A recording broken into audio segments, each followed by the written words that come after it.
This No, seat you belongs to think you someone can who just actually ignore earned the it, rules? not This someone who is got lucky with diversity outrageous. hires. The words sliced through the first-class cabin of Flight 847 like a blade through silk. Every conversation stopped. Every head turned. The champagne flute in Victoria Ashford's manicured hand caught the afternoon light streaming through the aircraft windows as she delivered the We need to insult handle with the this precision now. of a Stay surgeon calm. and the I've got it cruelty of under a predator. control. She had no idea she had just signed her own death warrant. Before we dive into this story, let me ask you something. Have you ever been told you don't belong somewhere you paid to be? Have you ever watched someone steal what's rightfully yours and then blame you for causing a scene? If this hits close to home, hit that subscribe button and drop your story in the comments, because what happens next will blow your mind. This is the story of how one entitled woman's racism didn't just cost her a seat, it cost her everything, and the woman she tried to humiliate. She didn't just fight back, she grounded the entire plane. Where are you watching from right now? Drop your city below, because this story is about to take you on a journey from JFK Airport in New York to a boardroom where justice was served ice cold. Flight 847, American Elite Airlines, JFK to London Heathrow. Departure time, 2:15 p.m. What should have been a routine 8-hour flight became the most expensive 8 words Victoria Ashford ever spoke. The woman standing in the aisle of first class didn't look like a CEO. Maya Richardson stood 5 feet 6 inches in black leggings and an oversized cream sweater that had seen better days. Her natural hair was pulled back in a messy bun, secured with what appeared to be a regular rubber band. No designer shoes, no glittering jewelry, no obvious signs of wealth, just sneakers, tired eyes, and the kind of exhaustion that comes from 72 hours of back-to-back merger negotiations in London. Maya Richardson, 42 years old, CEO and founder of Richardson Global Solutions, worth $3.2 billion. She didn't look it. That was the point. Maya had built her logistics empire from nothing, starting with a single delivery truck and a dream she'd grown Richardson Global into one of the largest supply chain companies in the world.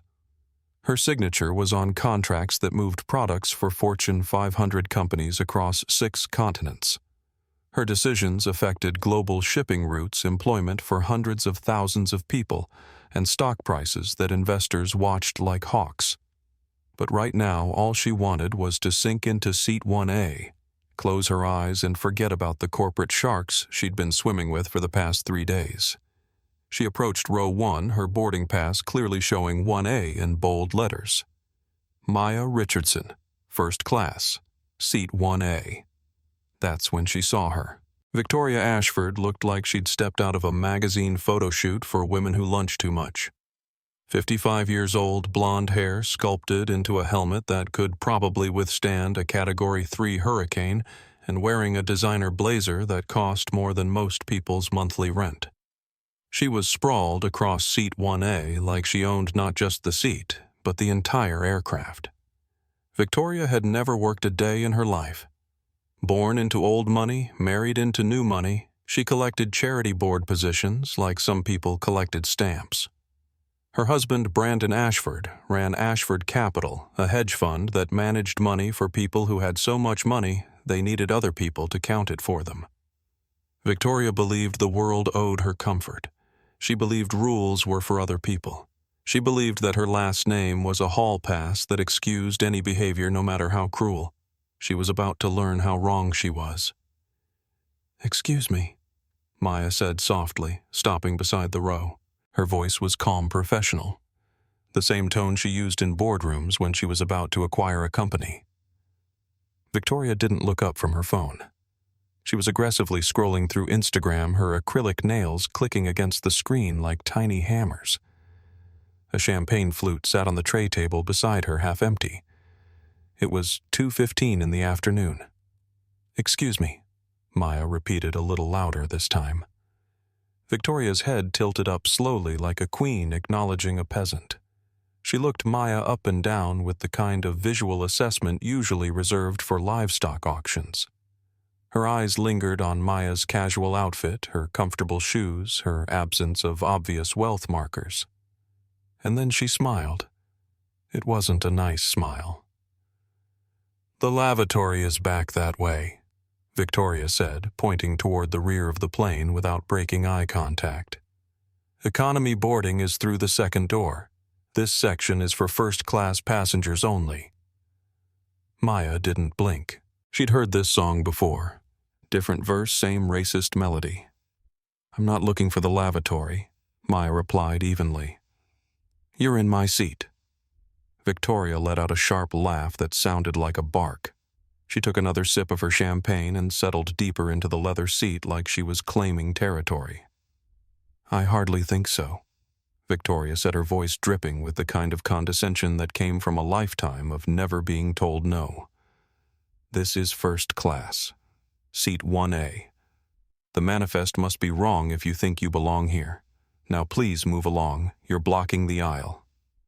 Maya reached into her pocket and pulled out her phone, displaying her mobile boarding pass on the screen. "I have my boarding pass right here. Seat 1A. Maya Richardson. If you're in 1A, there's been a double booking.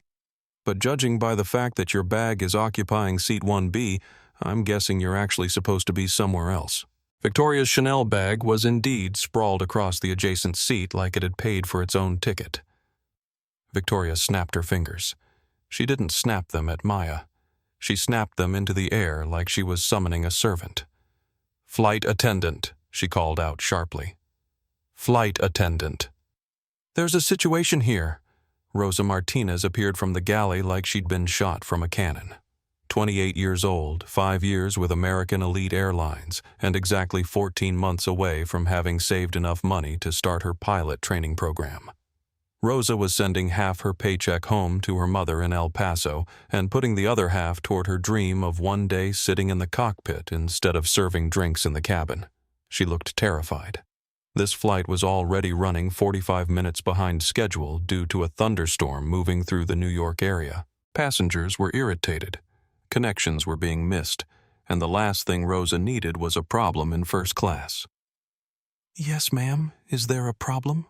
Rosa asked, glancing nervously between Maya and Victoria. "This person?" Victoria gestured vaguely at Maya with her champagne flute, causing a few drops to slosh onto the pristine gray carpet. "Is harassing me. She claims she has this seat, but clearly there's been some kind of mistake. Please escort her back to economy class where she belongs, so I can enjoy my flight in peace." Rosa looked at Maya. Maya held up her phone display calmly. "I'm Maya Richardson," Maya said with the patience of someone who had explained this before. "I have seat 1A. I believe this passenger is mistaken about her seat assignment."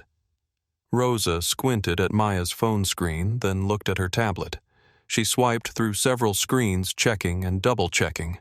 The color drained from her face. She looked at Victoria with the expression of someone who was about to deliver very bad news.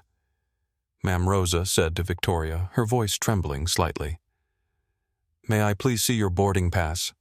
"This is ridiculous," Victoria huffed, but something in Rosa's tone made her dig into her oversized bag. She produced a crumpled paper boarding pass and shoved it at Rosa like she was handing over evidence of Rosa's incompetence. Rosa scanned it. Then she scanned it again. Then she looked like she wanted to disappear into the aircraft's ventilation. "Mrs. Ashford," Rosa said carefully, "this ticket is for seat 4C. That's an aisle seat in the 4th row of first class. This is seat 1A. You are currently in Ms. Richardson's assigned seat." Maya stepped forward, expecting Victoria to gather her things and apologize for the confusion. Maya had encountered this before, people who assumed that wealth and status were visible from 50 feet away, who couldn't conceive that someone in comfortable clothes might have more money than someone in designer labels. Usually, once the mistake was pointed out, people moved with embarrassed apologies and mumbled excuses about reading their boarding pass wrong. Victoria didn't move. Instead, she crossed her arms and settled even deeper into the seat like she was putting down roots. "No," Victoria said. The cabin went quiet. Conversations that had been humming in the background stopped mid-sentence. The businessman in seat 2A looked up from his laptop. The woman in seat 3B paused in organizing her carry-on. Even the soft jazz playing through the cabin's speakers seemed to fade. "Excuse me?" Maya asked. "I said no." Victoria stated, her voice carrying the kind of authority that comes from never having been denied anything. "I'm comfortable. My legs are already elevated. I have a conditioned sciatica, and I need the bulkhead space." "You," she pointed a manicured finger at Maya like she was selecting produce, "are young and clearly able-bodied. You can take 4C. It's the same cabin, same service. It shouldn't make any difference to you. It makes a difference because it's the seat I paid for." "Maya," replied, her voice dropping an octave. The temperature in the cabin seemed to drop with it. "And I am not switching." "Well, I'm not moving." Victoria smirked, raising her champagne flute like she was making a toast. "So I suggest you either sit down in an available seat or get off the plane. Your choice." Maya Richardson had built a billion-dollar empire by knowing exactly when to push and when to let her opponents hang themselves with their own rope. She could feel the moment crystallizing around them like ice forming on a window. Everyone in first class was now watching. Some were starting to take out their phones. Maya looked at Rosa, who appeared to be caught between her training, which clearly stated that passengers had to sit in their assigned seats, and the very real pressure that came from dealing with a platinum-level passenger whose husband's company held a massive corporate contract with American Elite Airlines. Rosa Maya said calmly, "I would like to sit in my assigned seat. Please facilitate this." Rosa swallowed hard. She leaned down to Victoria, lowering her voice. "Ma'am, federal regulations require all passengers to be seated in their assigned seats for takeoff. I really do need you to move to seat 4C. Victoria's face went from entitled irritation to pure rage in the span of a heartbeat. She slammed her champagne flute down on the tray table with enough force that the glass shattered. The stem snapped cleanly in half, sending champagne and orange juice splashing across the pristine first-class cabin. Liquid splattered onto the carpet, onto the adjacent seat, and onto Maya's sneakers.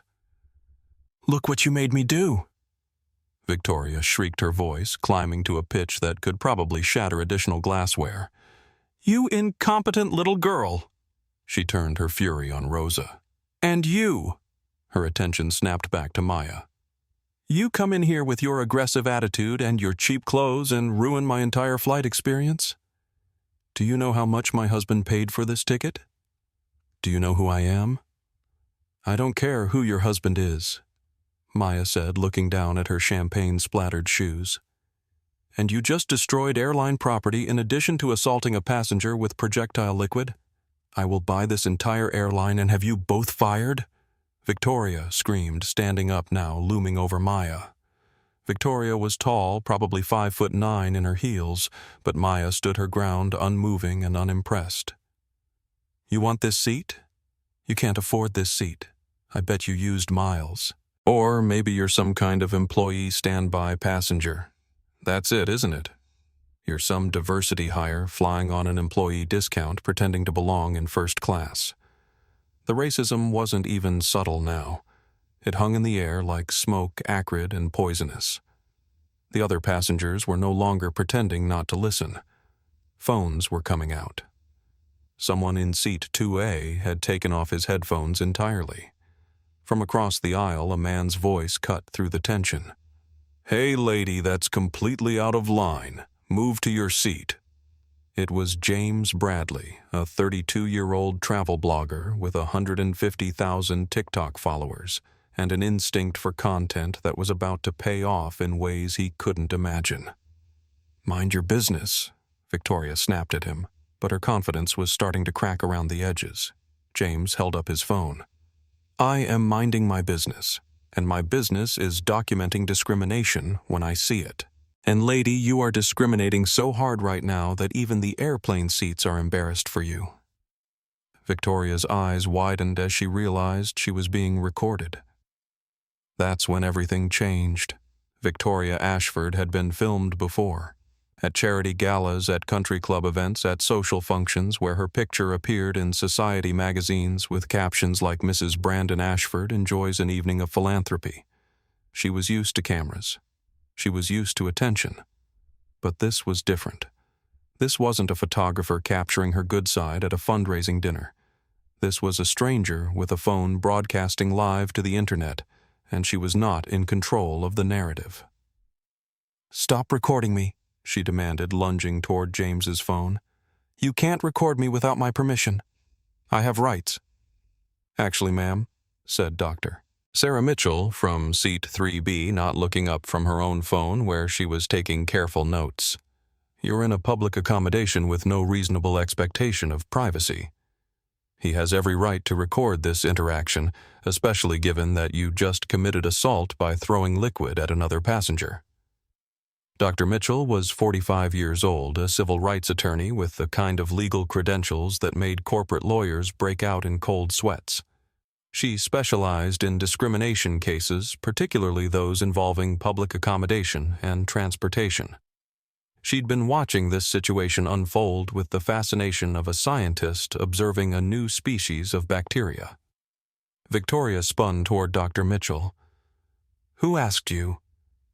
"This is a private matter between me and—" She gestured dismissively at Maya.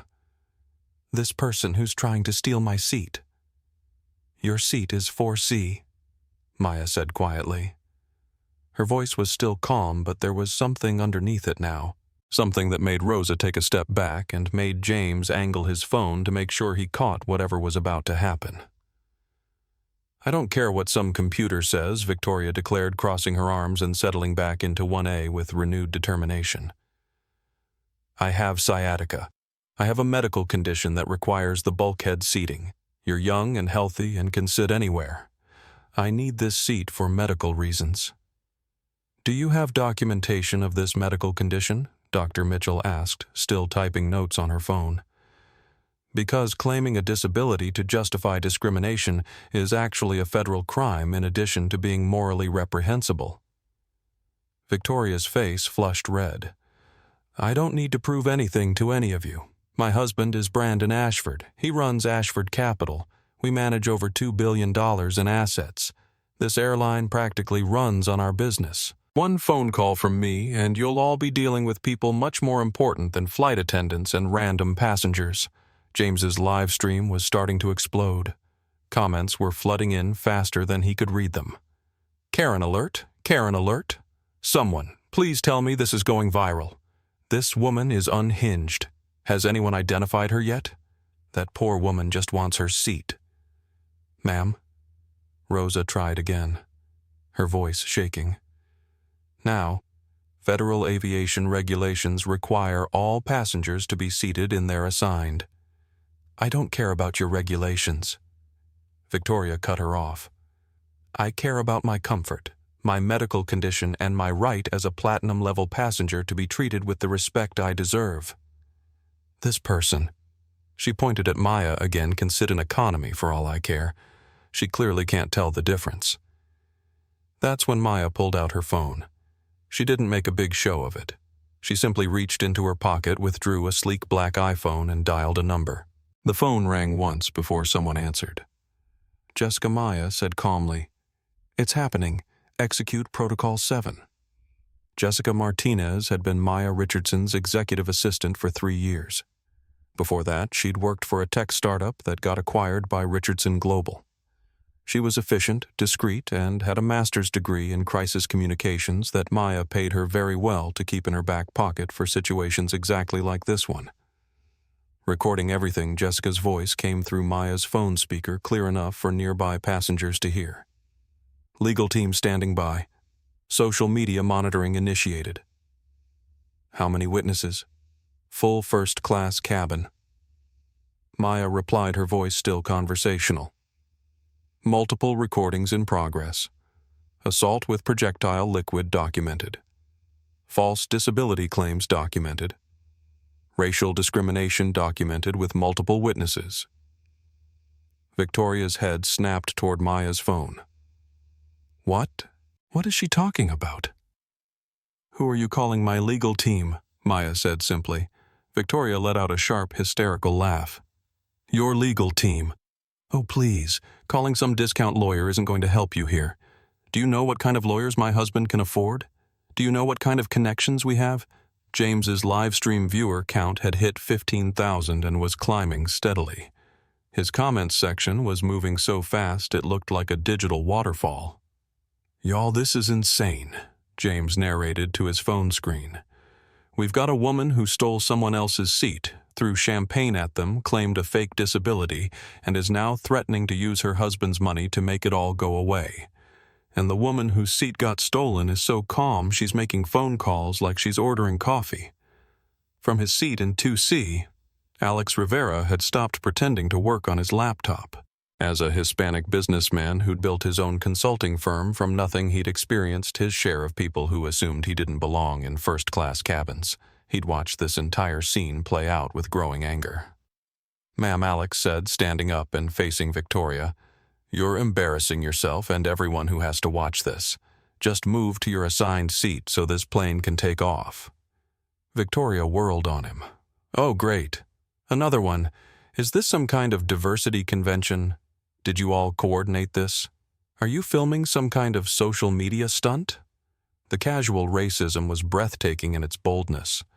Victoria had moved beyond dog whistles into full air horn territory. "Okay, that's definitely getting clipped," James muttered, still live streaming. "Lady, you just went full racist on a live broadcast.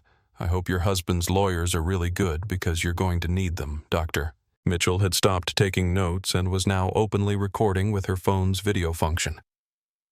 "For the record, Mrs. Ashford, you have now made discriminatory statements about 3 different people based on their race or ethnicity. This is being documented for legal purposes." "I'm not discriminating against anyone," Victoria shrieked. "I'm just trying to enjoy my flight without being harassed by people who don't belong in first class." "And how exactly do you determine who belongs in first class?" Maya asked quietly. Victoria opened her mouth, then closed it. She seemed to realize she was walking into a trap, but she couldn't see how to get out of it. People who pay for first class belong in first class," she said finally. "I paid for first class," Maya replied. "Prove it." Maya held up her phone showing her mobile boarding pass. "Already did." That could be fake. Anyone can fake a boarding pass on their phone. Dr. Mitchell looked up from her own phone. "Mrs.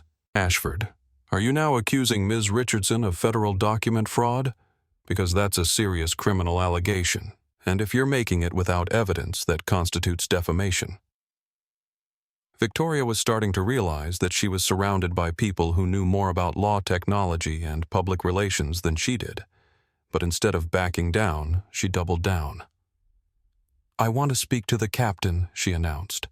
"I want everyone off this plane except me and the other legitimate first-class passengers. This is harassment, and I'm not tolerating it." Rosa looked like she wanted to disappear into the aircraft's upholstery. "Ma'am, I can't remove passengers without cause, and—" "The cause is that they're harassing me," Victoria interrupted. "Look at them. They're all recording me. They're making accusations. And that woman," she pointed at Maya again, "assaulted me by forcing me to spill my champagne." James burst out laughing, nearly dropping his phone. "Lady, did you just claim that you assaulted yourself?"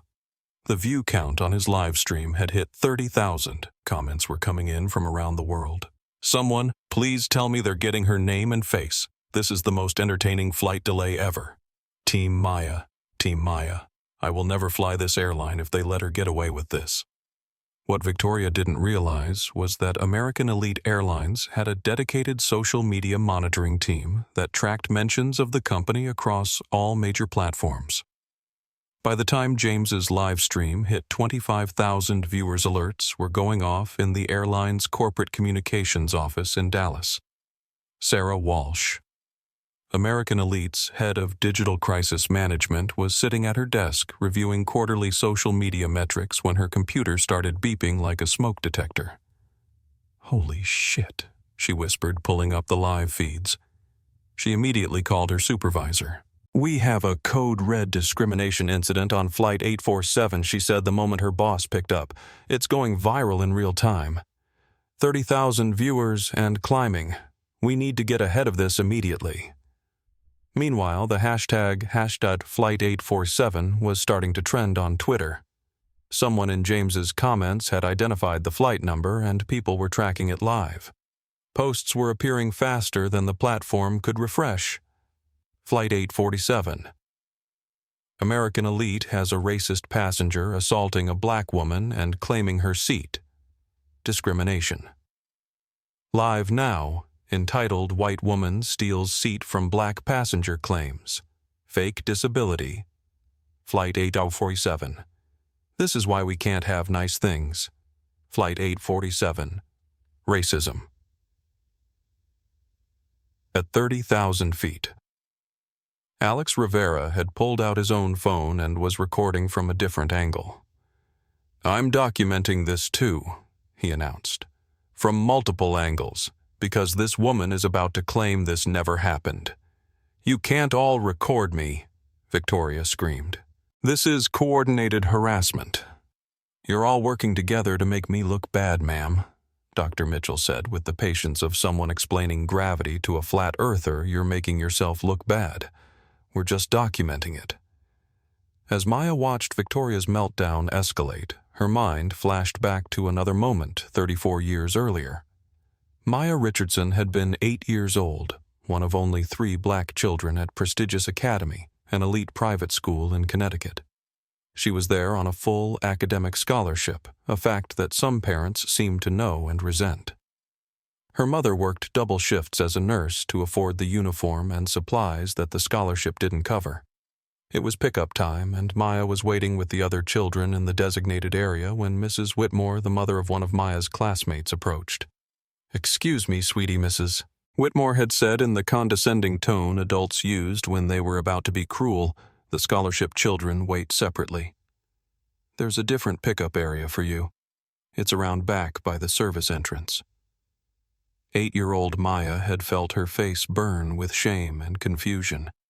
She knew she belonged with her classmates. Her grades were higher than most of theirs. She followed all the rules, wore the same uniform, participated in the same activities. But Mrs. Whitmore had been so confident, so certain, that Maya began to doubt herself. Maybe there was a different pickup area. Maybe she had gotten confused. Maya had started walking toward the back of the school when her mother appeared, still in her nursing scrubs from her shift at the hospital. "Maya, what are you doing back here?"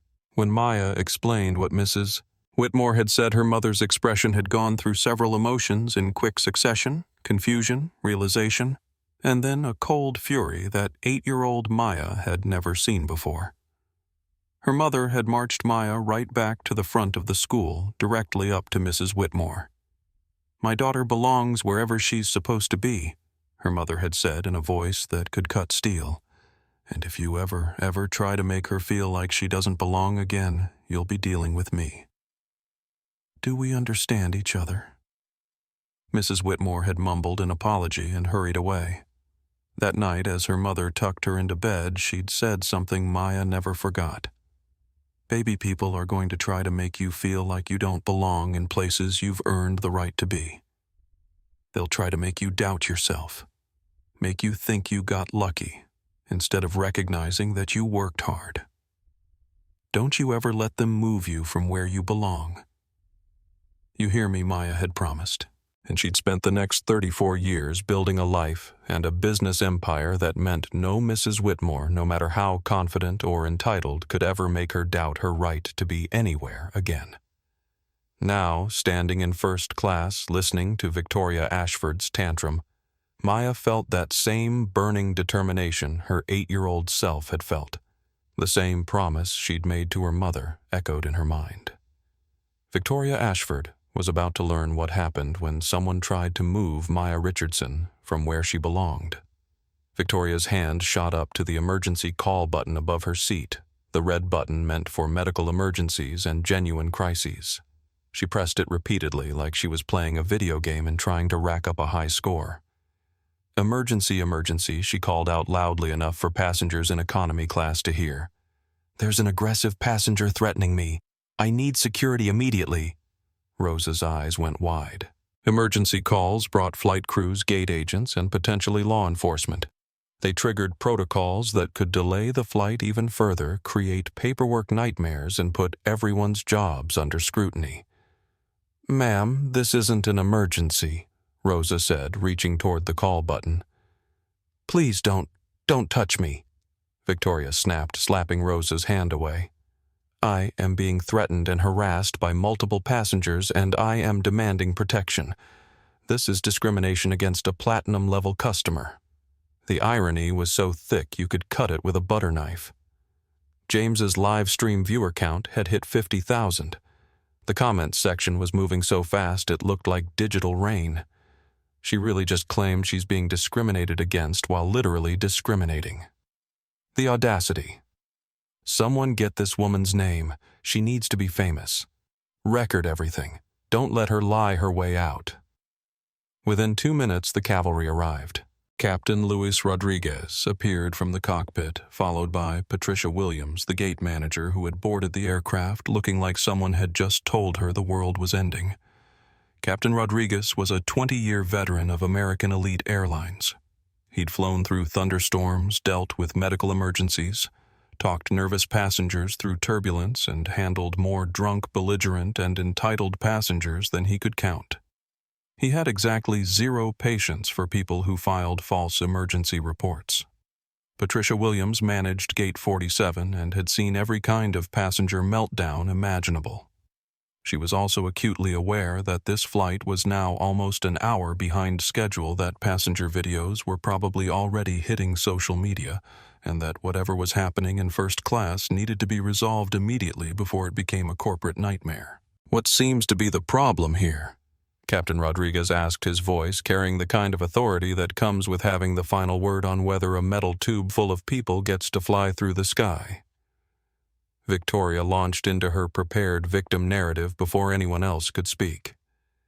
Captain, thank God you're here.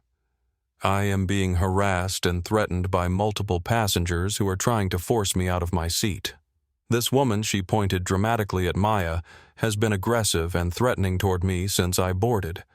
When I tried to explain that I have a medical condition that requires bulkhead seating, she became hostile and enlisted these other passengers to gang up on me. They're all recording me without my consent, making accusations and creating a hostile environment. I fear for my safety, and I demand that they be removed from this aircraft immediately. It was a masterclass in manipulation, victim-blaming, and selective editing of reality. If Captain Rodriguez had arrived 10 minutes earlier with no context, it might have even worked. But James Bradley's live stream was still running. 55,000 people were watching, and Dr. Sarah Mitchell had been taking detailed notes of every word spoken for the past 15 minutes. Ma'am, Captain Rodriguez said to Victoria with professional courtesy, "May I see your boarding pass, please?" "Why are you asking me for my boarding pass?" Victoria demanded. "I'm the victim here. Ask them for their boarding passes. Ask them to prove they belong in first class." "I'm asking everyone," Captain Rodriguez replied calmly. "Starting with you." Victoria reluctantly produced her crumpled boarding pass. Captain Rodriguez examined it, then looked at the seat she was occupying. "Mrs. Ashford, this boarding pass is for seat 4C. You're currently sitting in seat 1A. "I have a medical condition," Victoria declared. "Sciatica. I need the bulkhead space for my legs. I was simply trying to accommodate my disability when these people began attacking me." Dr. Mitchell cleared her throat. "Captain, for the record. Mrs. Ashford has made no mention of any disability until just now, approximately 15 minutes, after being told this isn't her assigned seat. She has provided no medical documentation, and her initial justification for refusing to move was that she was comfortable, and that the other passenger should move because she was young and able-bodied. Captain Rodriguez turned to Dr. Mitchell. "And you are Dr. Sarah Mitchell, civil rights attorney. I've been documenting this entire interaction." She held up her phone. "I have video and detailed notes of everything that's been said and done." "This is a witch hunt," Victoria screamed. "They're all lying. They're making this up to target me because I'm a platinum member and they're jealous of my status." Patricia Williams had been listening to this exchange while calculating how much this delay was costing the airline in missed connections crew overtime and potential lawsuits. She'd also been receiving urgent text messages from the social media crisis team about viral videos involving Flight 847. Mrs. Ashford Patricia said, her voice carrying the kind of professional patience that was hanging on by a very thin thread, "I need to see your identification and boarding pass. I already showed them to the captain, ma'am. I need to verify your identity for my report." Victoria dug through her bag with increasingly frantic movements and produced a driver's license. Patricia examined it, cross-referenced it with Victoria's boarding pass, and then looked at Maya. "Ms. Richardson, may I see your boarding pass and identification as well?" Maya calmly handed over her phone, displaying her mobile boarding pass and her driver's license. Patricia scanned both, compared them to her tablet, and her expression shifted subtly. She recognized the name. Richardson Global Solutions was one of American Elite's largest corporate clients. Maya Richardson wasn't just some random passenger. She was someone whose company spent over $50 million annually on corporate travel with the airline. Patricia Williams had just realized she was dealing with a customer who could single-handedly impact her airline's quarterly revenue. While Patricia was having her moment of corporate recognition, James Bradley's livestream had crossed a threshold that triggered automated alerts across multiple social media platforms. Victoria Ashford had started trending on Twitter.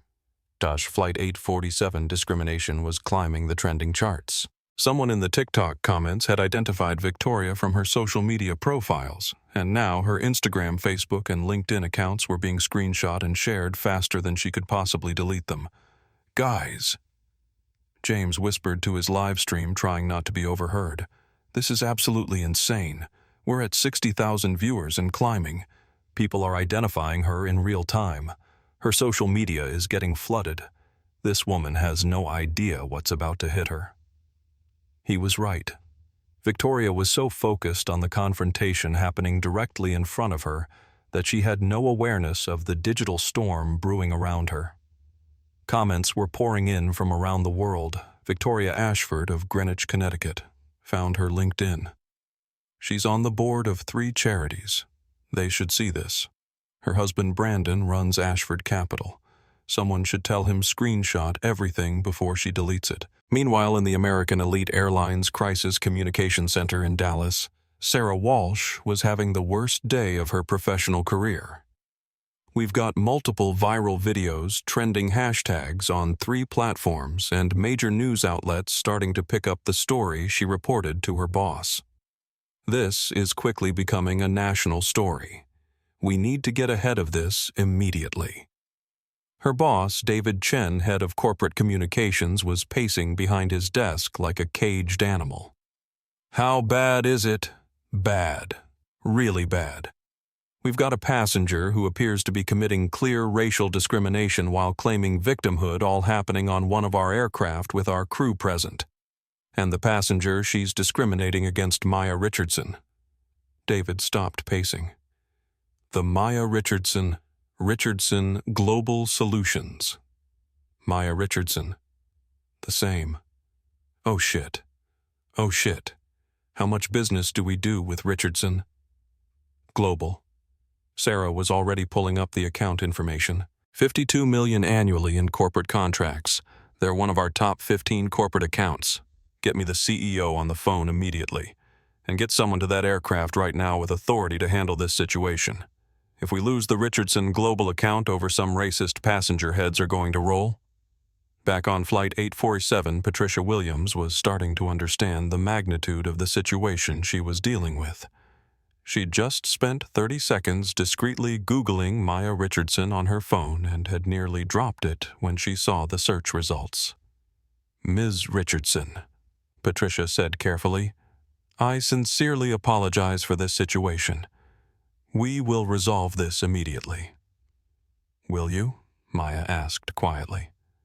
Because, from my perspective, your airline has allowed a passenger to steal my seat, assault me with thrown liquid, make false accusations against me, file a fraudulent emergency report, and claim a fake disability to justify discriminating against me. And so far your resolution has been to ask me to prove I belong here while taking her word for everything. Patricia's face went pale.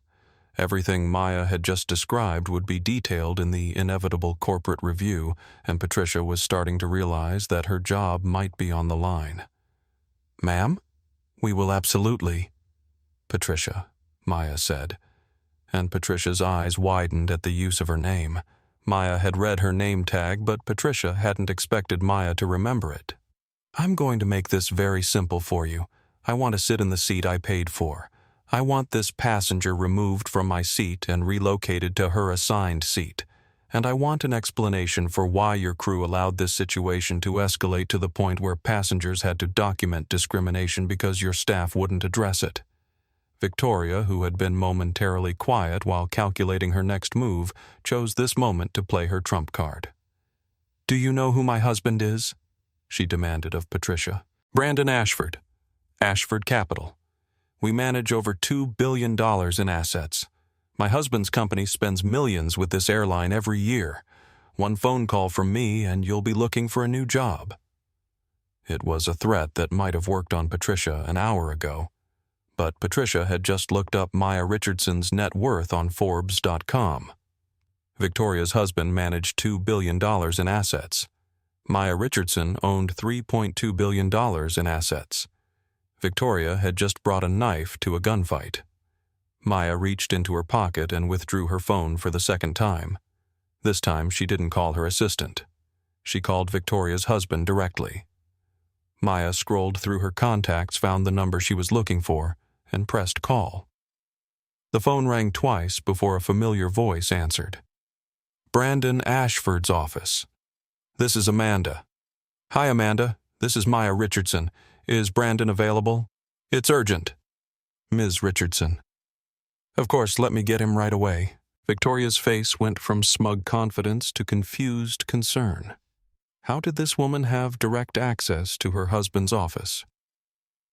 Within 15 seconds, Brandon Ashford's voice came through Maya's phone speaker loud enough for the entire first-class cabin to hear. Maya, great to hear from you. How is London? Did the merger go through? Hi, Brandon, Maya said conversationally, as if she weren't standing in the aisle of an aircraft surrounded by 60,000 people watching via live stream.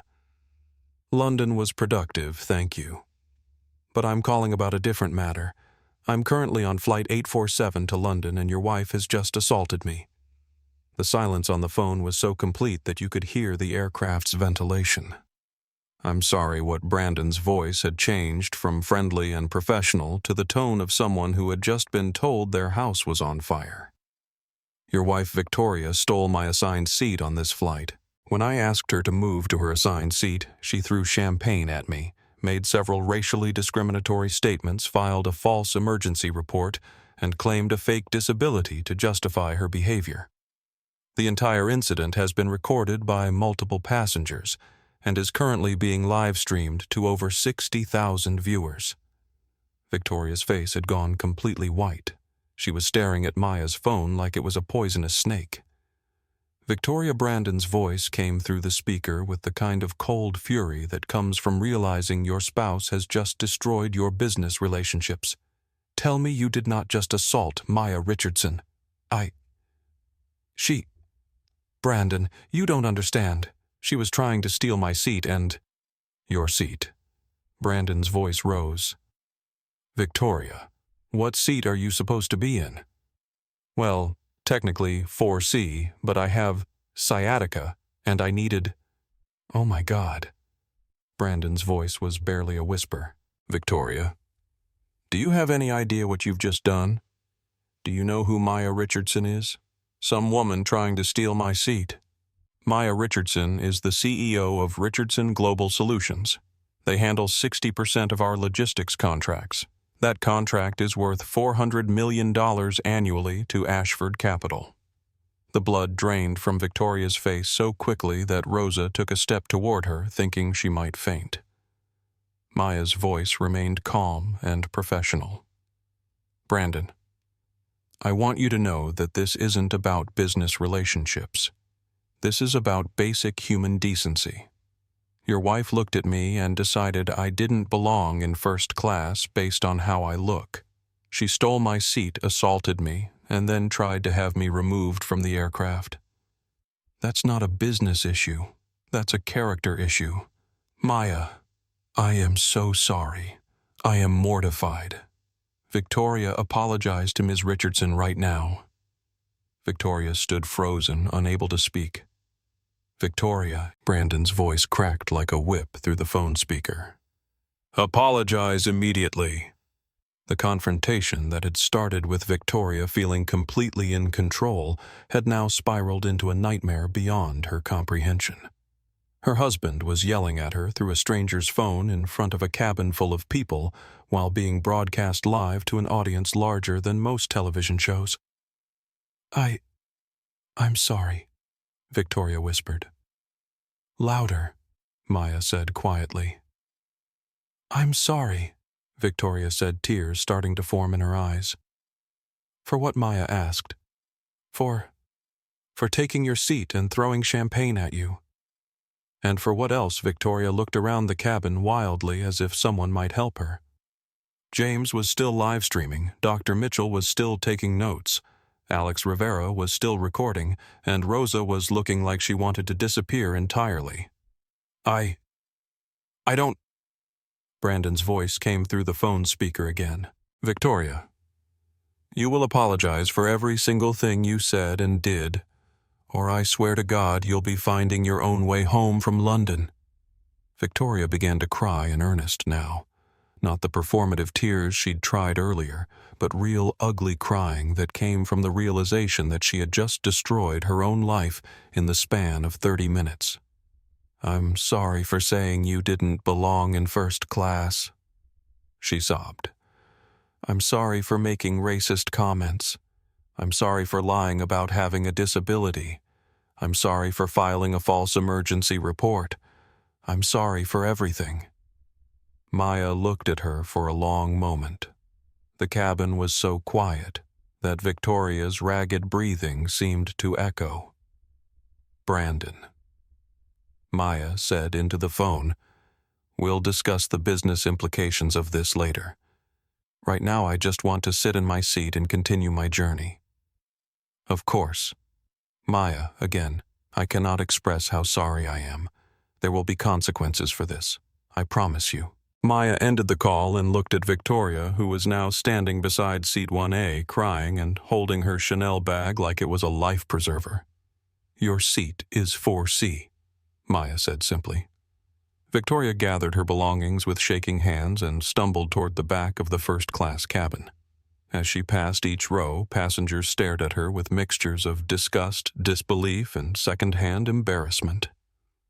Maya settled into seat 1A, pulled out a travel pillow, and closed her eyes like nothing had happened. But something had happened. Something big. And it was just getting started. James Bradley looked at his live stream viewer count, 85,000 people and climbing. Y'all, he whispered to his phone. I think we just witnessed something that's going to change everything. He had no idea how right he was. Maya had settled into seat 1A and was organizing her carry-on when her phone buzzed with an incoming call. She glanced at the screen and saw a name that made her smile slightly. Robert Hayes, CEO of American Elite Airlines. She answered on speakerphone. Hi, Robert. Maya Roberts' voice was cheerful, but there was an underlying tension that suggested he was calling for damage control rather than friendly conversation. I just heard there was some kind of misunderstanding on Flight 847. I wanted to personally ensure that everything has been resolved to your satisfaction. Maya looked around the first-class cabin. Victoria was slumped in seat 4C, still crying quietly. Rosa was frantically cleaning up the spilled champagne. Dr. Mitchell was typing what appeared to be a legal brief on her phone. James was still live streaming to an audience that had now exceeded 90,000 viewers. Misunderstanding, Maya asked. Is that what we're calling racial discrimination and assault? Now? The cabin went silent again. Everyone was listening to this conversation, and James made sure his live stream audience could hear every word. Maya, we're taking this very seriously. I've already ordered a full investigation, and Robert. Maya interrupted gently. Let me help you understand what actually happened here. One of your passengers stole my seat, threw champagne at me, made multiple racist statements, filed a false emergency report, and claimed a fake disability when confronted. Your crew was present for all of this, and failed to address it until the situation became a public relations nightmare.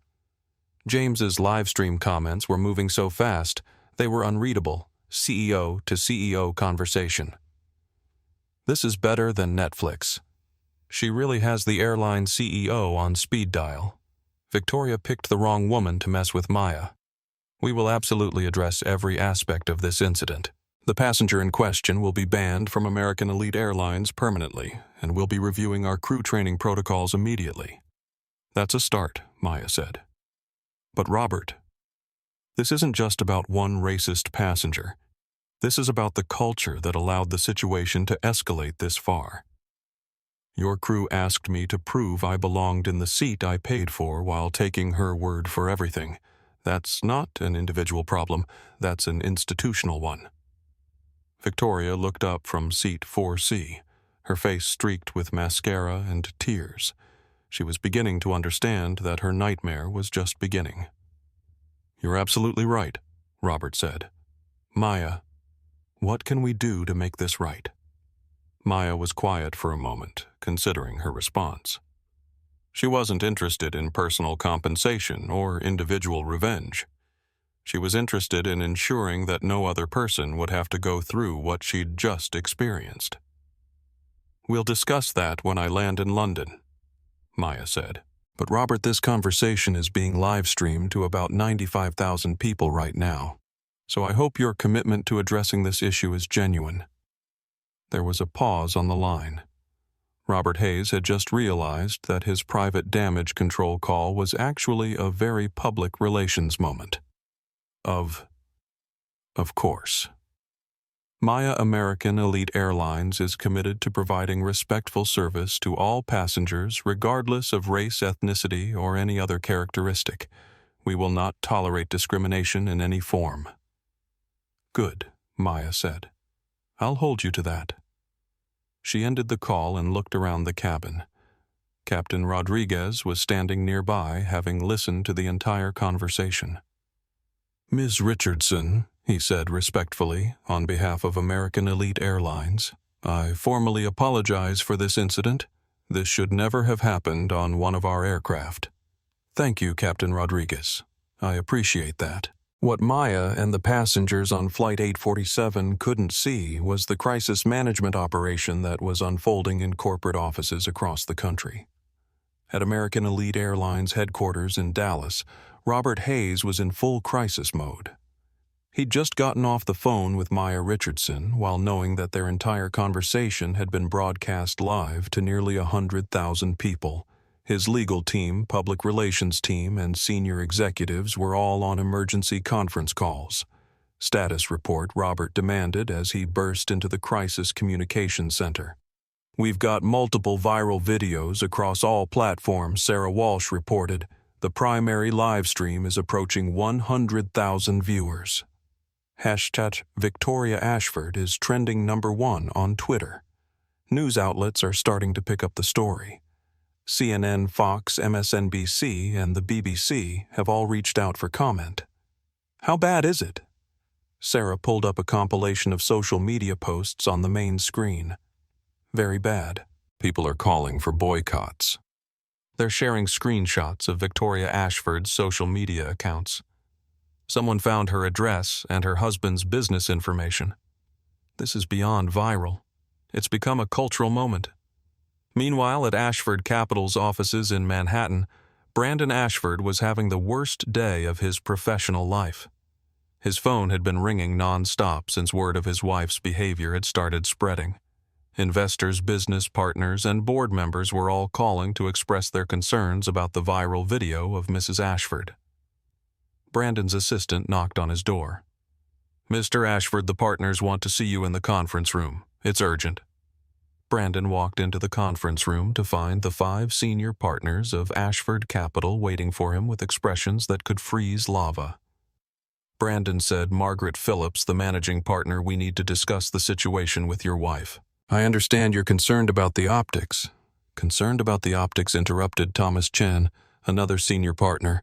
"Brandon, your wife, just committed racial assault on video in front of 100,000 people. Our phones haven't stopped ringing. We've had 3 major clients ask about pulling their accounts. The Richardson Global contract is probably gone. This isn't about optics. This is about survival." Brandon felt his world crumbling around him. Ashford Capital managed money for some of the wealthiest and most image-conscious clients in the world. Having a partner's spouse become the poster child for racist behavior was the kind of scandal that could destroy a business overnight. What do you want me to do?" Margaret leaned forward. "Fix it, immediately, or we'll fix it ourselves." By 4:30 p.m., Ashford Capital's stock price had dropped 12%. The decline had started as soon as financial news outlets picked up the story and connected Victoria Ashford to the investment firm. Social media sentiment tracking showed overwhelmingly negative reactions, and several institutional investors had already called to express concerns about their investments. Maya's phone buzzed with a text from her own financial team, AFCD, down 12% and falling. "Your response."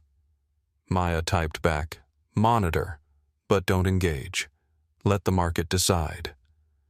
She wasn't actively trying to destroy Ashford Capital, but she also wasn't going to lift a finger to save it. The market was reacting to what it had seen, and Maya believed in letting consequences play out naturally. Victoria, still crying in seat 4C, had no idea that her 30-minute tantrum had just wiped out millions of dollars in value from her husband's company. Her phone had been buzzing constantly, but she was too distraught to answer it. As Flight 847 finally began to taxi toward the runway for takeoff, Maya received one more phone call that would seal Victoria's fate. This time it was from David Park, a major investor in Ashford Capital, and someone Maya had known for years through various business dealings. "Maya," David said, "I just saw the video. I am appalled and horrified. I want you to know that several of us are pulling our investments from Ashford Capital effective immediately. David, you don't need to do that for my sake. This isn't for your sake. This is because we can't be associated with a firm whose partner's spouse commits racial assault on video. It's a liability we can't afford. Brandon is a good money manager, but this is beyond business. This is about values." Victoria, who had been listening to Maya's phone conversations with growing horror, finally understood the full scope of what she had done. She hadn't just embarrassed herself. She had destroyed her husband's business and their entire livelihood. "Please," Victoria called out from 4C, her voice cracking. "Please call them back. Tell them I'm sorry. Tell them it was a mistake." Maya turned to look at her. "Mrs. Ashford, this isn't about apologies anymore. This is about consequences. You looked at me and decided I didn't belong somewhere based on the color of my skin. You assaulted me, lied about it, and tried to have me removed from a flight. Those actions have results, and you're experiencing them." Dr. Mitchell looked up from her phone. "Mrs. Ashford, you've now experienced in 30 minutes what many people face their entire lives. The difference is that when most people are discriminated against, no one films it, no one cares, and there are no consequences for the perpetrators. Today, you got to be held accountable in real time. Consider it a learning experience." Victoria buried her face in her hands. Her entire world, her social status, her husband's business, her financial security, her reputation, had crumbled in the time it takes to watch a sitcom episode. James Bradley's live stream was winding down as the plane prepared for takeoff. But he had one final message for his 105,000 viewers. Y'all, what we just witnessed was justice in action. Not revenge, not cruelty, just natural consequences for inexcusable behavior. Mrs. Maya Richardson didn't destroy Victoria Ashford's life. Victoria Ashford destroyed her own life by choosing to be racist. Ms. Richardson just refused to let it slide. As the plane lifted off from JFK Airport, Maya Richardson closed her eyes and smiled slightly. She wasn't celebrating Victoria's downfall. She was satisfied that the world had seen exactly what happens when dignity meets entitlement. And she was just getting started. The viral nature of the incident meant that before Flight 847 even reached cruising altitude, law enforcement at London Heathrow Airport was already being briefed on the situation. The live stream had captured clear evidence of assault filing a false emergency report and what appeared to be hate crime enhancement factors due to the racial nature of the discrimination. Detective Inspector Sarah Collins of the Metropolitan Police had been monitoring social media feeds when the incident first caught her attention. With over 100,000 people having witnessed the assault in real time, and with Victoria's behavior being clearly documented from multiple angles, building a case would be straightforward. "We've got clear video evidence of assault," Detective Inspector Collins briefed her team. The perpetrator threw liquid at the victim, made racially motivated statements, and filed a false emergency report. "We'll be arresting her the moment she steps off that plane." What Victoria didn't realize as she sat crying in seat 4C was that her legal troubles were just beginning. In addition to the criminal charges she would face in London, Maya's legal team was already preparing civil suits for assault, defamation, and intentional infliction of emotional distress. By the time Flight 847 was 2 hours into its journey, the corporate fallout had reached tsunami proportions. At Ashford Capital, Brandon Ashford was in the conference room facing a mutiny from his own partners. "The Richardson Global contract is terminated," Margaret Phillips announced, reading from her tablet. "Maya Richardson's office just sent formal notice. That's $400 million in annual logistics business gone. 3 more major clients have called about pulling their investments," Thomas Chen added. The Hartwell Foundation, Morrison Family Trust, and Zhang Holdings all cited values misalignment as their reason. Brandon felt like he was watching his life's work evaporate in real time. "How much are we looking at in total losses?" Margaret didn't look up from her tablet. "If current trends continue, we could lose 40 to 60% of our managed assets within the next week. That would make Ashford Capital financially unviable." The door to the conference room opened and Brandon's assistant stepped in, her face pale. "Mr. Ashford, there are reporters outside the building. They want to interview you about your wife's behavior on the flight. Security is trying to manage the situation, but—" Brandon closed his eyes. His business was collapsing. His wife had become the most hated woman on the internet, and now the media was circling like vultures. "Tell security to escort me out through the parking garage," he said quietly. "I need to get home and deal with this situation." The incident had transcended simple viral content and become a cultural phenomenon. Victoria Ashford was trending #1 globally across all major platforms. Maya Richardson was trending #2 with overwhelmingly positive sentiment. #Flight 847 and #Justice Served were also dominating trending topics. James Bradley's original live stream had been viewed over 2 million times in its entirety, and clips from it were being shared faster than social media platforms could count them. The most popular clip, showing Victoria's racist rant and Maya's calm phone call to Brandon Ashford, had been shared over 50,000 times in the first hour after the flight took off. Celebrity responses began flooding in, from actress and activist Zendaya. This is what real power looks like. Quiet dignity in the face of racism, followed by swift, appropriate consequences. At Maya Richardson is the energy we need. From talk show host Trevor Noah. Imagine being so racist that you accidentally destroy your husband's entire business in 30 minutes. Victoria Ashford just speedrun consequences. From entrepreneur Mark Cuban. This is a masterclass in how to handle discrimination. Document everything, stay calm. Let the perpetrator expose themselves, then let natural consequences do the work. Comedy writers were having a field day creating memes and satirical content about the incident.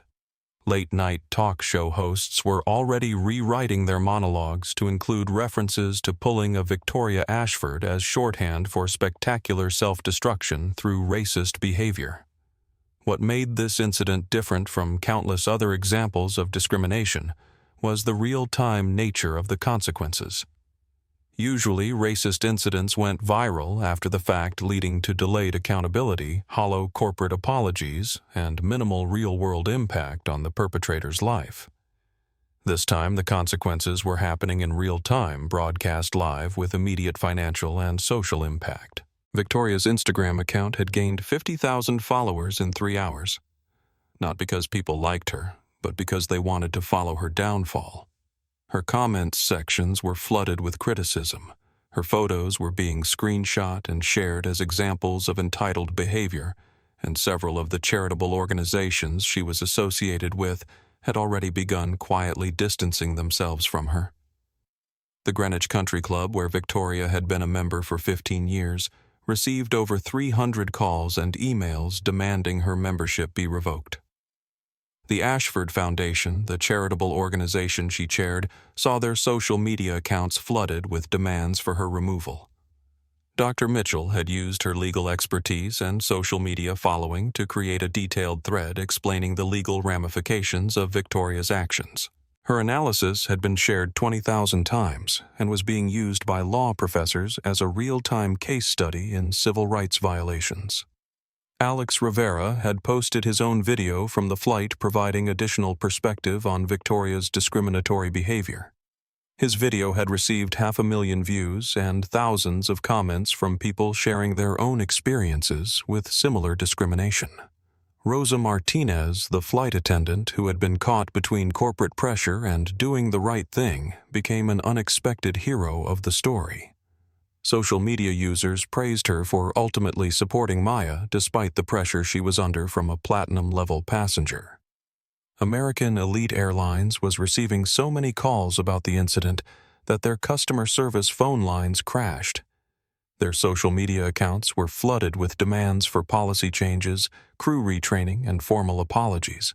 The hashtag American Elite Accountability was gaining momentum as people called for broader changes to how airlines handle discrimination incidents. By evening, the story had been picked up by every major news outlet in the United States and several international organizations. CNN's headline read, "Viral video shows racist passenger, attacking black CEO, destroying family business in minutes."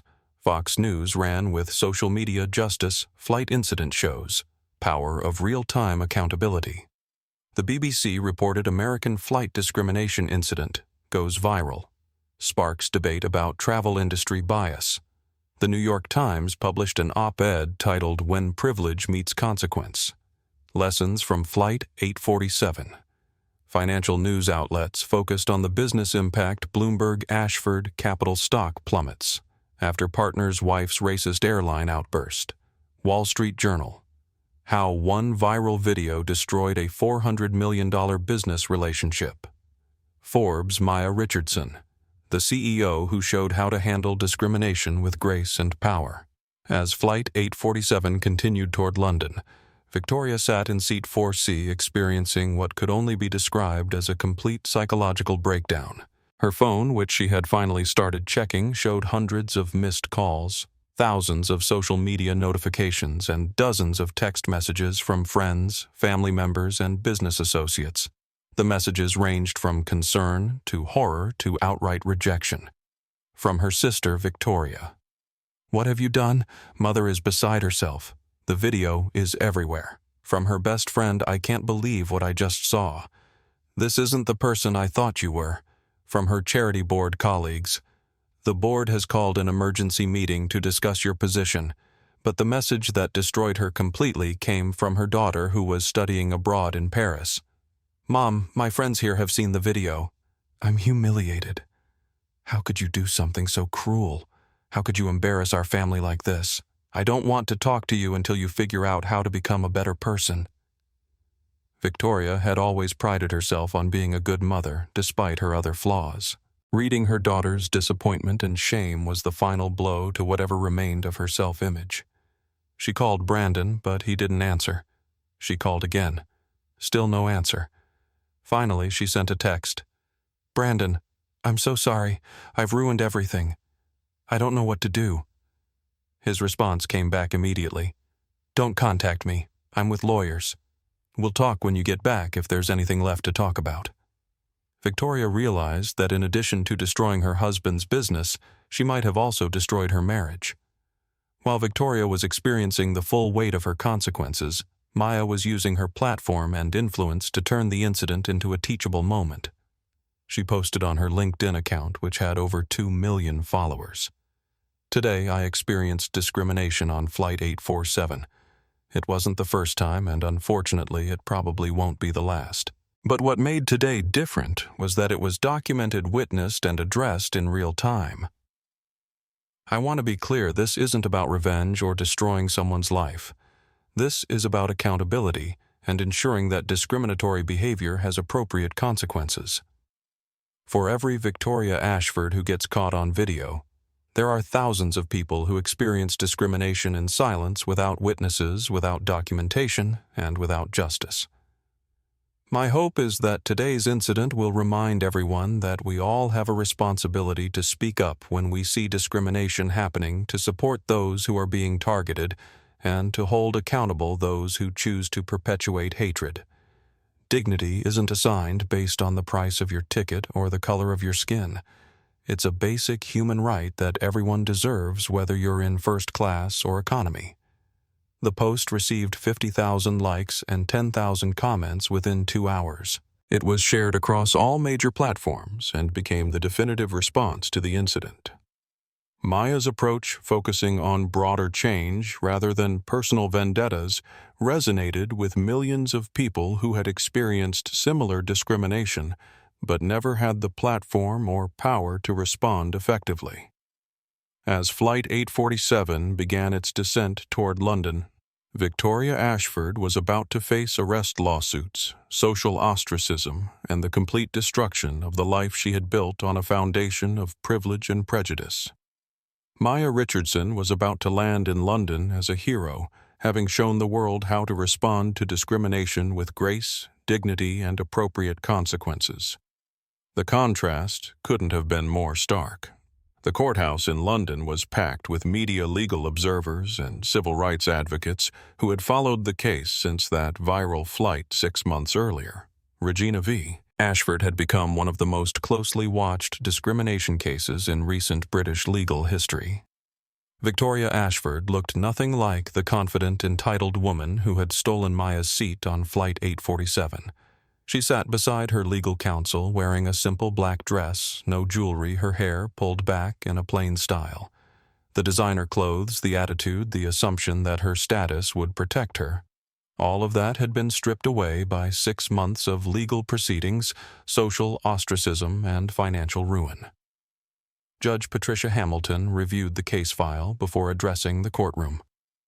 Mrs. Ashford, you have pleaded guilty to charges of assault, filing a false emergency report, and racially aggravated harassment. The evidence against you, including multiple video recordings viewed by millions of people worldwide, makes your guilt undeniable. Victoria's attorney stood up. Your Honor, my client recognizes the severity of her actions and has expressed genuine remorse. She has lost her marriage, her social standing, and her financial security as a result of this incident. She respectfully requests the court's mercy. Judge Hamilton looked at Victoria directly. Mrs. Ashford, before I pass sentence, do you wish to address the court? Victoria stood slowly, her hands shaking. For 6 months she had been preparing for this moment, working with counselors and therapists to understand how she had become the person who could treat another human being so cruelly. Your Honor, I cannot adequately express my shame for my actions on that flight.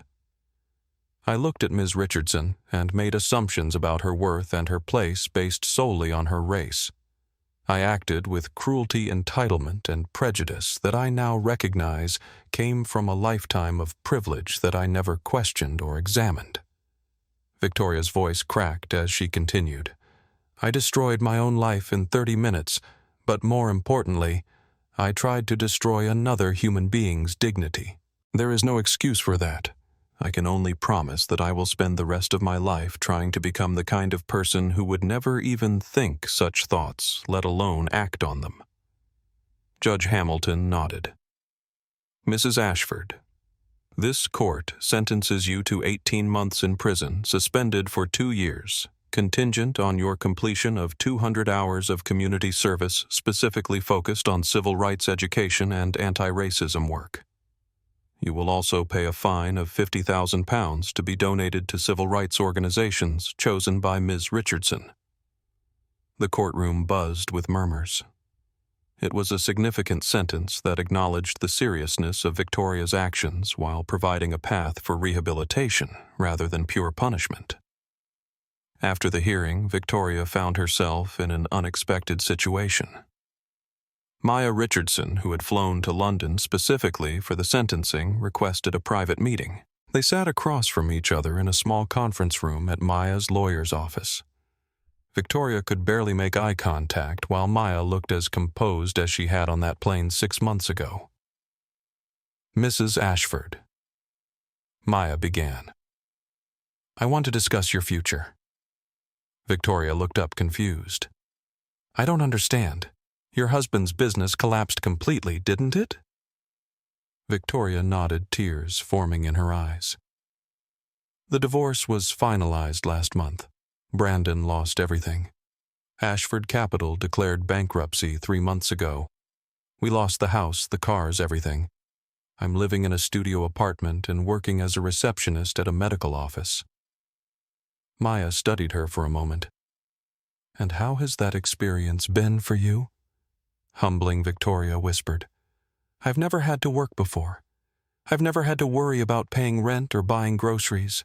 I've never been treated like I was nobody special. It's been terrifying and eye-opening. Maya leaned forward. Mrs. Ashford, I have a proposition for you. You can continue on your current path serving your community service hours, rebuilding your life from nothing, struggling to survive on a receptionist's salary. That's certainly what you deserve based on your actions.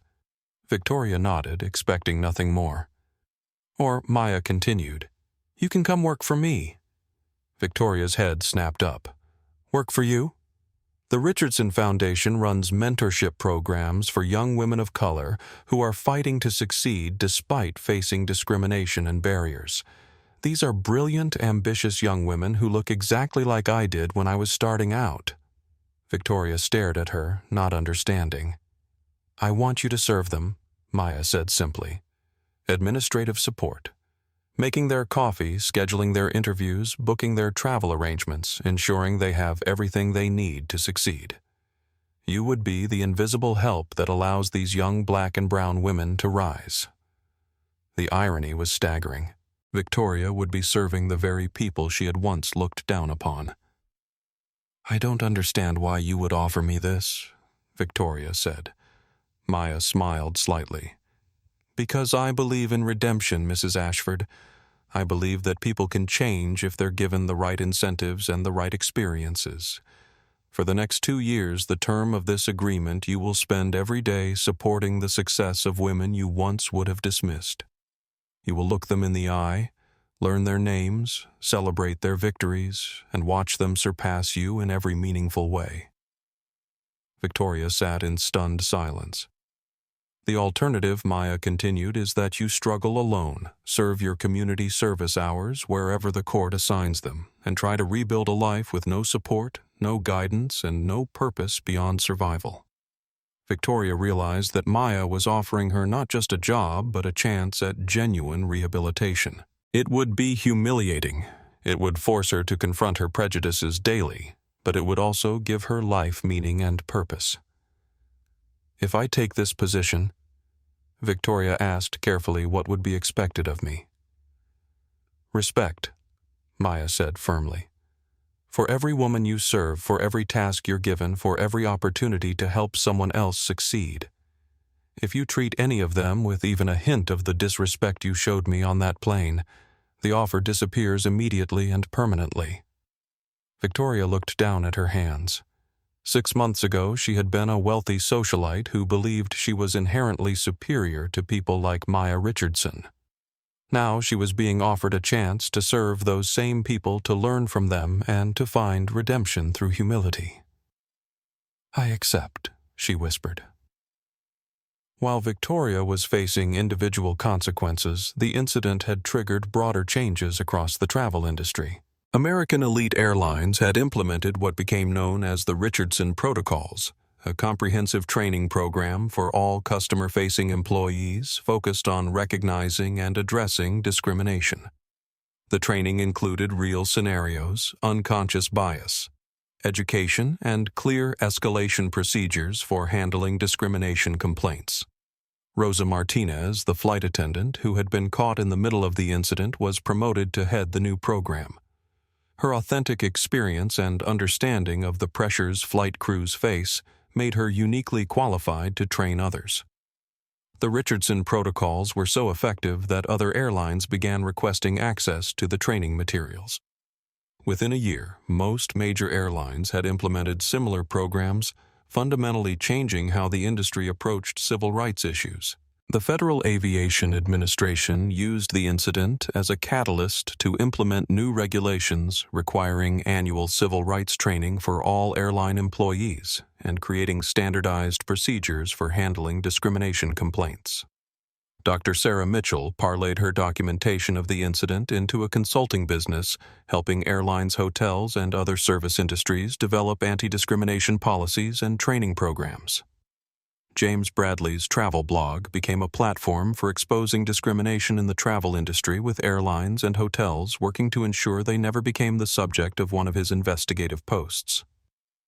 Congress held hearings on discrimination in transportation, with Maya testifying about the need for stronger federal protections and enforcement mechanisms. The resulting legislation strengthened civil rights protections for travelers and created new liability standards for companies that failed to address discrimination.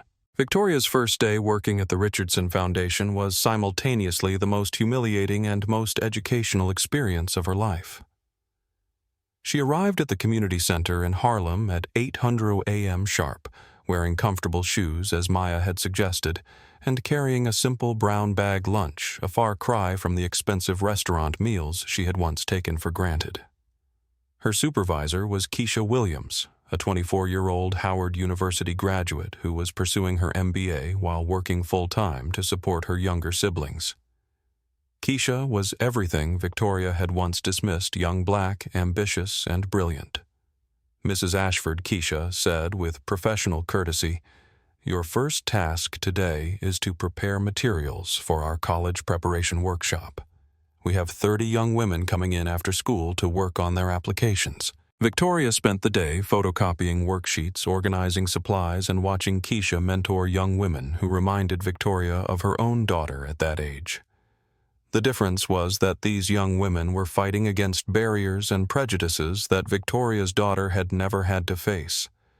As she watched Keisha explain financial aid applications to a 17-year-old girl whose single mother worked 3 jobs to support the family, Victoria began to understand what she had tried to destroy on that airplane. She had tried to diminish someone's humanity based on assumptions, prejudices, and entitlement that she now recognized as toxic.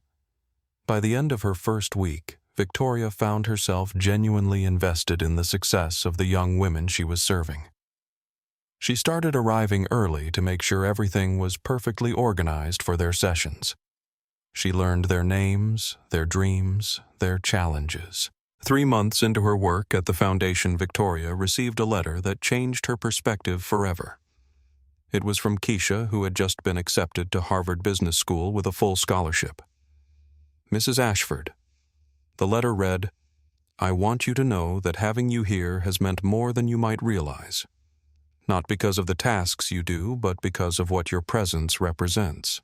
It shows that people can change, that humility can be learned, and that redemption is possible even after terrible mistakes.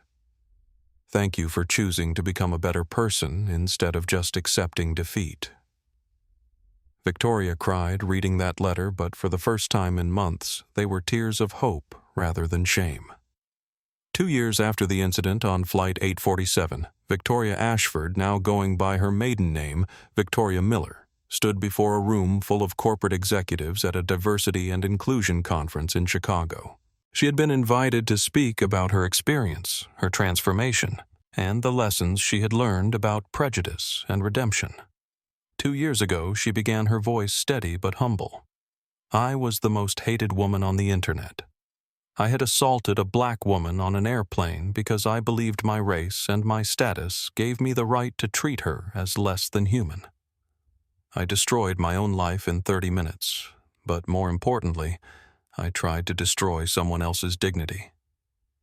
The room was silent. Everyone knew the story, had seen the videos, but hearing it from Victoria herself was different. "I stand before you today, not as someone who has been forgiven, but as someone who is still learning how to forgive herself. Maya Richardson didn't just show me consequences, she showed me a path to becoming a better human being."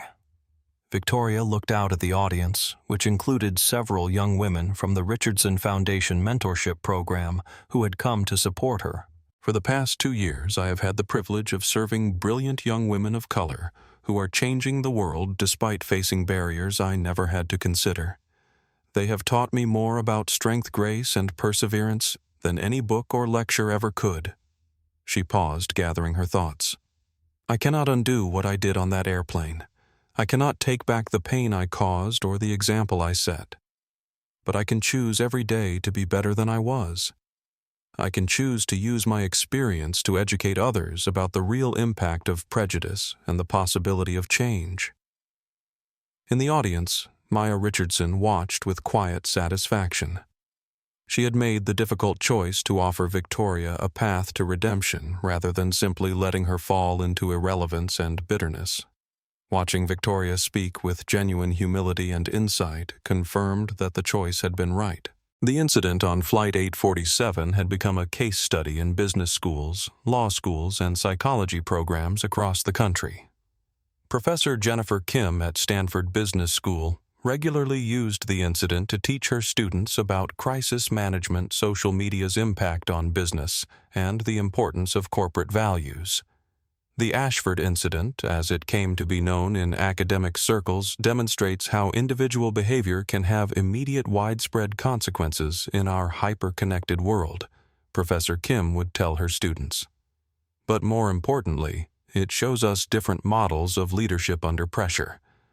Students would watch clips of the incident and then analyze Maya's response strategy, her calm demeanor, her strategic use of technology to document and escalate her refusal to engage in emotional retaliation, and her focus on broader change rather than individual revenge. Young professionals, particularly women of color, began citing Maya Richardson as a role model for how to handle discrimination with dignity and effectiveness. Hashtag Maya Richardson. Response became shorthand on social media for responding to prejudice with strategic calm rather than emotional reaction. The Richardson Foundation had expanded internationally with programs in 12 countries focused on supporting young women who faced discrimination in education and business. Victoria Miller had become the unlikely poster child for redemption and change, speaking at events around the world about the possibility of growing beyond prejudice. The incident had fundamentally altered how many companies approached diversity and inclusion issues. The speed and scale of the consequences that befell Victoria and Brandon Ashford had served as a wake-up call to executives across industries. Corporate training programs began using the Flight 847 incident as a central case study, showing employees exactly what discriminatory behavior looked like, and demonstrating the potential consequences not just for individuals, but for entire organizations. American Elite Airlines had become an unexpected leader in civil rights training for the travel industry. Their Richardson protocols were being implemented by companies far beyond the airline industry, including hotels, restaurants, and retail chains. Rosa Martinez had been promoted 3 times since the incident and now served as American Elite's Vice President of Customer Experience and Civil Rights. She had used her platform to ensure that frontline employees, the people most likely to witness discrimination, were empowered to intervene and address problems before they escalated. What we learned from Flight 847, Rosa would tell her training sessions, is that discrimination thrives when bystanders stay silent and when employees feel powerless to act.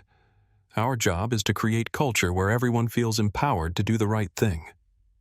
1 year after Victoria's speech at the diversity conference, Maya Richardson found herself back on an airplane, sitting in seat 1A of an American Elite flight from New York to London.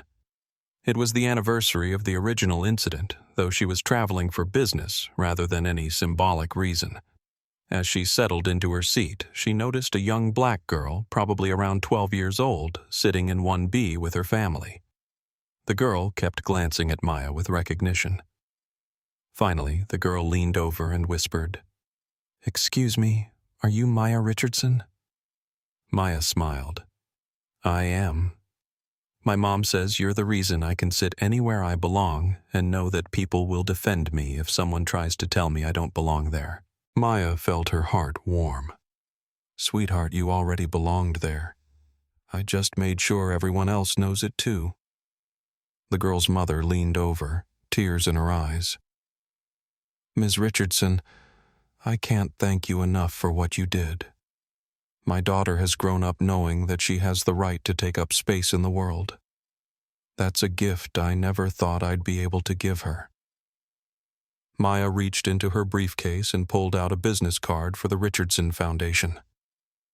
"When she's ready for college, have her contact us. We have scholarship programs for brilliant young women who want to change the world." As the plane took off, Maya reflected on the journey that had brought her to this moment. The incident with Victoria Ashford had been painful and infuriating, but it had also created opportunities to address widespread problems in ways that individual complaints never could have. She thought about Victoria now, Victoria Miller, who had just been promoted to regional coordinator for the Richardson Foundation's East Coast programs. Victoria's transformation had been genuine and complete, and she had become one of the Foundation's most effective advocates for change. Maya pulled out her phone and composed what would become her final public statement about the Flight 847 incident. 3 years ago, a woman looked at me and decided I didn't belong in first class.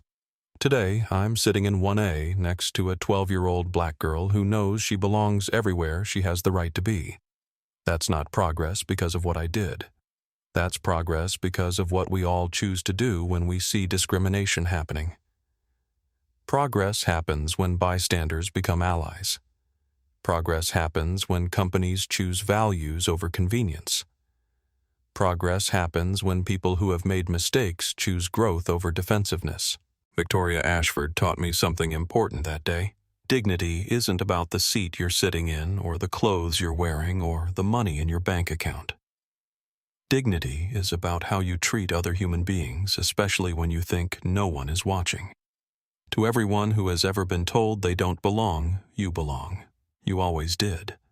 And now there are support networks, people in positions of power, and a culture of accountability that will support that truth. To everyone who has ever stayed silent when witnessing discrimination, your voice matters. Use it.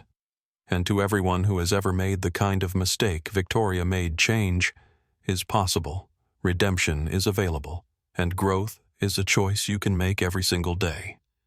Because at the end of the day, whether you're in first class or economy, we all deserve to fly with dignity. The post received over 1 million likes within hours and was shared across every major platform. It became the definitive statement on the incident and its aftermath. As Flight 847 reached cruising altitude, Maya closed her eyes and smiled. She wasn't thinking about revenge or victory or consequences. She was thinking about the 12-year-old girl sitting next to her, who would grow up in a world where discrimination was less likely to be tolerated and more likely to be addressed. That was the real victory. Not the downfall of one racist woman, but the creation of networks and culture that protected everyone who came after. The plane continued toward London, carrying passengers who understood that dignity wasn't assigned by seat number, but earned through how we choose to treat each other 35,000 feet above the ground and everywhere else in life. If this story moved, you hit that like button and subscribe to the channel, because stories like this remind us that dignity and justice aren't luxuries. They're rights that belong to everyone. Share this video with someone who needs to hear that they belong exactly where they are, and drop a comment telling us about a time you witnessed someone stand up for what's right. Because when we speak up for each other, we create a world where everyone can fly with dignity, whether they're in first class or the back row. Thanks for watching.